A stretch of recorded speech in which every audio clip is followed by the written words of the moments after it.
संविधान जलाएंगे, बच्चों को मारेंगे, दलितों को मारेंगे, घोड़े पर बैठने देंगे नहीं। ये इनकी मनोव्यवस्था है। ये मनोव्यवस्था को हटाने के लिए हम SC ST OBC समाज को एक हो चुके हैं कि सरकार हटाना पड़ेगा, तो मूर्ति लग जाएंगी। जब सुप्रीम कोर्ट लगा तो वहाँ भी लग जाएगी। अरे वो अंध भक्त कहाँ लगने का बाबा, उनको जाओ मंदिर में पूजा करो, वहाँ का दान दशा करो और पेट भरो, उतना ही काम है। वो पढ़े लिखे लोग नहीं है, अनपढ़ गवार है। तो हमारे पास में बाबा साहब की बात करते हैं, ग्वालियर हाई कोर्ट के खंडपीठ में देखिए बाबा साहब की स्टैचू नहीं लगने दे रहे हैं लोग। अरे भाई, जब देश के अंदर मनुवादी व्यवस्था की सरकार है, वहाँ पर सरकार BJP की है और वहाँ के बीच में सरकार के अंदर जब मनुवाद भरा है, पाखंडवाद भरा है, जातिवाद भरा है, बाबा साहब को वो गुस्सा करते, बाबा साहब को दलित समझते, तो वो बाबा साहब की मूर्ति लगाने को तो विरोध करेंगे ना। तो वो जब सरकारें बड़ी हट जाएंगी तो वो भी आ जाएगा और हमारा बोध गया का बौद्ध टेम्पल भी आ जाएगा। सरकारें हटना चाहिए ना। खुद एडवोकेट हैं, क्या बाबा साहब से इतनी दिक्कत हो सकती है वकीलों को? दिक्कत है ना भाई, मनु के अंदर जो मनुवाद का कीड़ा भरा है, मनुवाद का जो रहमानी सुरमानी कीड़ा भरा है, जो गोबर भरा, पाखंड भरा है, जातवाद नीचूत का जो भरा है, गरीबों को मारा जाता है, महिलाओं पे अत्याचार किया जाता है,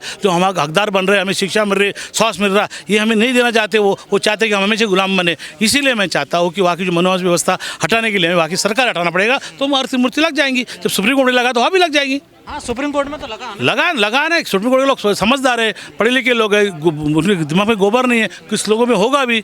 लेकिन आज के डेट के अंदर मूर्ति जरूरी नहीं है, पहले EVM जरूरी है, उसके बाद में तुम्हारा सरकारें बदल। जो लोग विरोध कर रहे हैं मूर्ति का, उन्हें क्या कहना चाहोगे? मैं चाहूँगा वो पाखंडवाद के लोग हैं, उनके मन में मनुवाद व्यवस्था, वो पाखंडी जातिवादी लोग हैं, वो विरोध कर रहे हैं, वो गुंडा लोग हैं, वो मनुवादी लोगों के उनके दिमाग के अंदर गोबर भरा हुआ है, इसलिए वो विरोध कर रहे हैं। तो ये भी कह रहे हैं कि बाबा साहब ने संविधान में लिखा है। वो तो पागल लोग, पढ़ना कम लिखता। अगर उनके बाप दादा होते तो हमारे बाप क्यों लिखता? कह रहे BN राव ने लिखा है। BN राव तो एक सास का एक मेंबर था और टाइपिस्ट थे। उन्होंने बाबा साहब को ड्रॉप करके दिया और बाबा साहब बोले बेटा ये रखो, ये इसमें दम नहीं है। हम टाइप राइटर थे, उनका क्या बेचारा राव को भी बदनाम को, वो तो गुजर गए। लेकिन राव ने कुछ नहीं किया। बाबा साहब के साथ में 292 लोग थे, उसके अंदर कोई मर गया, कोई गुजर गया, कोई देश गया, कोई विदेश गया, सिर्फ बाबा साहब अकेले बचे। ऐसी अफवाह क्यों फैलाई जा रही है? अरे ये मनुवाद के तो पाखंड है ना, मनुवाद के लोग के अंदर भरा हो ना जातिवाद।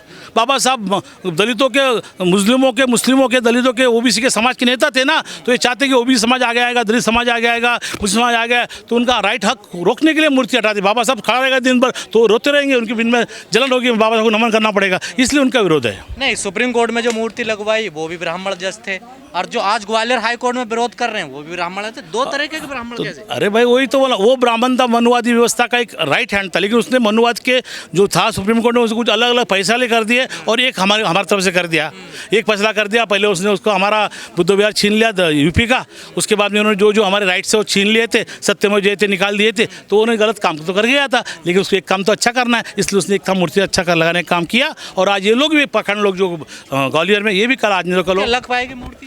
लगेगी, लग गई, समझ जाओ। कैसे लगेगी? अभी अब अरे जान दो ना, लेकिन कानून तो कुछ होती। बाबा साहब ने कानून लेके हम कानून हाथ में लेना चाहते नहीं। बाबा साहब कानून संविधान समय बड़ा श्रेष्ठ संविधान है, हम क्यों हाथ में लेंगे? हम लगेंगे, जब कानून प्रक्रिया पूरी होगी तो मूर्ति वाला लगेगी। देखिए वहाँ का बोध गया का आपका आंदोलन विफल हो गया, सब आपके तो आंदोलन सारे। अरे विफल तो हम लोग मजबूर गरीब लोग हैं, हमें सीखने देने पढ़ने दिया नहीं, हाथ के अंदर किताब लेने दिया, संपत्ति जमा दिया नहीं। ये 96% ब्राह्मणों के हाथ में संपत्ति पूरे देश के अंदर है, RSS के बाद संपत्ति देश के अंदर है। हमारे पास में क्या है? ना आंदोलन को पैसा है, ना खाने को पैसा है, ना रहने को पैसा है, ना पढ़ाई को पैसा है। तो ये जो मनुवादी व्यवस्था के उनके अंदर पूरा भारत का सिस्टम इनके हाथ के अंदर है, और उनका जो 96% लोगों के हाथ में पैसा है, ये इसका दुरुपयोग करके हमारे लोगों को दबाना चाहते हैं। जब सरकारी बिहार की बदल जाएंगे तो वो भी बद्ध के टेम्पल का भी हमारे हाथ में आ जाएगा। EVM की लड़ाई लड़ने वाले सारे लोग टूट गए, कुछ इधर चला गया, कुछ उधर चला गया। अरे भाई आज दो देख रहे हैं ना, EVM में मैंने अकेला लड़ाई किया था 2018 में, पहले रामनगर में मैंने EVM तोड़ा था। आज देख रहे हैं आप लाखों में हजारों में लोग हैं, पूरे गाँव के अंदर EVM की मशीन के विरोध हो रहा है। क्या बात कर रहे हैं आप? EVM का विरोध चालू रहेगा और EVM झाटेंगी और हटना पड़ेगा।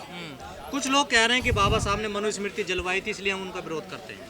अरे बाबा मनुस्मृति मनुस्मृति से चलाना चाहते हैं लोग। अरे उनके दिमाग में बोला ना, गोबर भरा है, पाखंड भरा है, जातिवाद भरा है, उनके दिमाग वैसे चलेगा ना, तो बाबा साहब उसका बाप का बाप दादा भी आएगा ना, तो हमारे बाप का संविधान बदल नहीं सकता है। हमारे बाप ने संविधान लिखा है ना, वो लाइफ टाइम चलेगा, अभी भी रहेगा, आगे भी रहेगा, इसके 10-20 साल भी चलेगा। वो तो मना कर रहे हैं, लिखा ही नहीं है बाबा साहब ने। वो पागल लोग का कुछ सुनने का, ऐसा अनपढ़ गौर बहुत देश के अंदर घूमते हैं जो सौंप रहे हैं, वो आंदोलन कर रहे हैं। अरे वो अंध भक्त कहाँ लगने का बाबा, उनको जाओ मंदिर में पूजा करो, वहाँ का दान दशा करो और पेट भरो, उतना ही काम है। वो पढ़े लिखे लोग नहीं है, अनपढ़ गवार है। 75-76 साल हो गए, अब अचानक से कैसे इन लोगों को समझ में आया कि BN राव ने लिखा संविधान? पहले क्यों नहीं आई इन लोगों को? अरे इनके दिमाग में पहले गोबर ही भरा था, इनके बाद में व्यवस्था, मनु व्यवस्था, मसल व्यवस्था, पावर व्यवस्था, मोदी मीडिया सब इनके पास में है।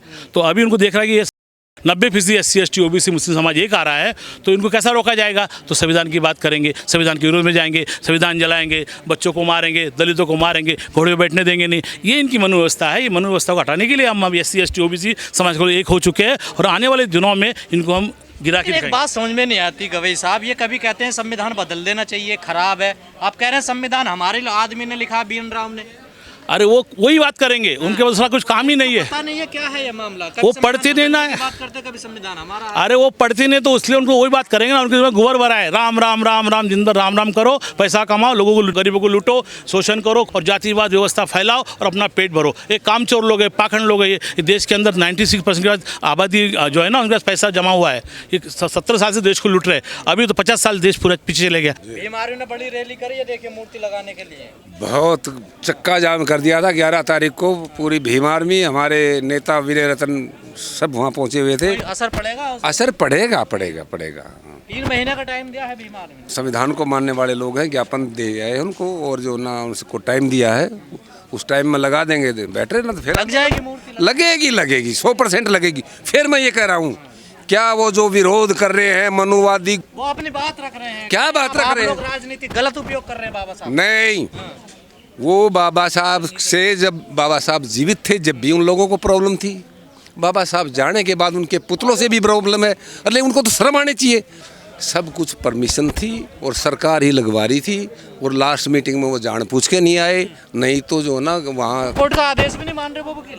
हाँ, तो उनसे पूछो ना ये बातें। असंवैधानिक वो है या हम हैं? कैद साहब वहाँ लगवा देते, और लास्ट जो उन्होंने विरोध किया तो मीटिंग की, तो उस मीटिंग में नहीं आए वो। उसके बाद इत्फाक ऐसा हुआ कि कैद साहब रिटायरमेंट हो गए। अब लग जाएगी, कोई बात नहीं है, लगेगी, पक्का लगेगी। बाकी फिर यही है कि जो विरोध कर रहे हैं उन्होंने अपनी वकालत छोड़ देनी चाहिए, उन्हें शर्म हो तो। वकीलों को? हाँ, वो वकालत किसके नाम से? उन्होंने तो नई बैच छेड़ दी है देश में। अरे वो बेवकूफ़ बता तो दिया, अगर वो मुझे पता नहीं लगा। प्रोग्राम हो रहे हैं। हाँ, वकील ने गुंडे, वो गुंडे हैं। अगर मुझे पता होता तो हम भीम आर्मी को उनका प्रोग्राम होने नहीं देते, कॉन्स्टिट्यूशन कलम में नहीं होने देते हम। चैलेंज है उसको। वो जो अवस्थी क्या है, जिसने बोला कि उन्होंने नहीं लिखा, वो आए ना यहाँ, मेरे से ही बहस कर ले। वो वकीलों को गुंडे क्यों बता रहे हैं? जब वो संविधान के खिलाफ बात करेंगे तो गुंडे ही हैं, और क्या है? देशद्रोही हो तो जो संविधान के खिलाफ हाँ। बात करें देशद्रोही है, गुंडे हैं। देशद्रोही। अरे देखो, गरीबों को मारा जाता है, घोड़ी पे चढ़ाया जाता नहीं है, जात पात का वो फैला रहे हैं, EVM चोरी करते हैं, उसके बाद में देश के विरोध में काम कर रहे हैं, RSS संगठन उनके पीछे खड़ा है, तो वो गुंडे ने तो क्या है, RSS को कभी से बैन कर चुके हैं। सबके पहले 2018 में मैंने जंतर मंतर में EVM तोड़ा था। उसके बाद में मैंने EVM का आंदोलन यहाँ पर चलाया। आज के बाद देख रहे हैं इतने लोग यहाँ पर आए EVM के विरोध में, ये क्यों सक्सेस नहीं हो रहा भाई?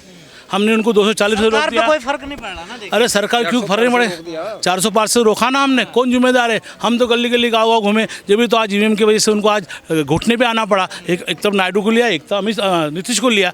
आज के बाद वो भी हट जाएंगे, तो बिहार के अंदर आने वाले दिनों में हम लोग EVM का इफेक्ट दिखाएंगे। तो संविधान की वजह से हुआ ना कि संविधान बदलने की बात हो रही है। भाई संविधान के अंदर तो राइट दिया हमें वोट करने का, हमारा वोट करने का राइट, फंडामेंटल राइट से हम लोग छीन रहे हैं लोग। तो हम चाहते कि हमारा जो 140 लोगों का, जो करोड़ लोग देश के अंदर रहते हैं, उनका जो राइट्स है, rights of education, rights of vote, वो छीन रहे वो। इसलिए तो हम चाहते हैं EVM हटे। जैसे अमेरिका ने हटाया, जर्मनी ने हटाया, वो दस्तावेज हमारे पास में है। अमेरिका, UK, जॉर्जिया लोगों ने हटाया वो